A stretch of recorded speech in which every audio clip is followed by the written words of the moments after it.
अस्सलामुअलैकुम दोस्तों, ये मशीन आप देख रहे हैं, इसके बारे में आपको थोड़ी सी मालूमात बताऊंगा।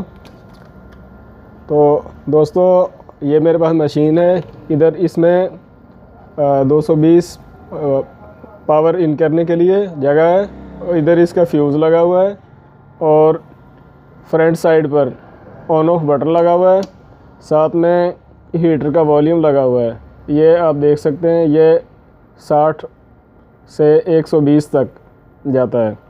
इधर एक ऑन ऑफ बटन लगा हुआ है, जो एक दफ़ा दबाने से ऑन होता है, दूसरी दफ़ा दबाने से ऑफ़ हो जाता है। तो दोस्तों, ये सेपरेटर मशीन है, जिसकी मदद से एलसीडी और टच जो यूनिट होता है उसको अलग-अलग किया जा सकता है। ये एक इसके साथ ख़ास किस्म की रबड़ होती है। इसको ऐसे लगाते हैं ऊपर के सामने, सुराख आमने सामने हो बिल्कुल।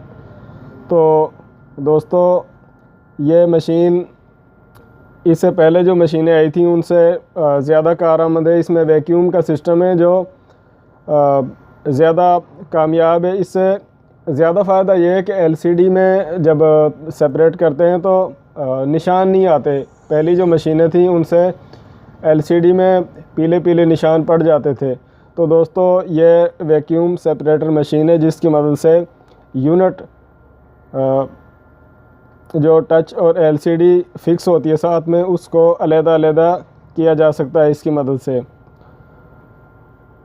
तो दोस्तों, इधर इसको वॉल्यूम से जब हम सेपरेट करेंगे तो 90 पे सेलेक्ट कर लेंगे।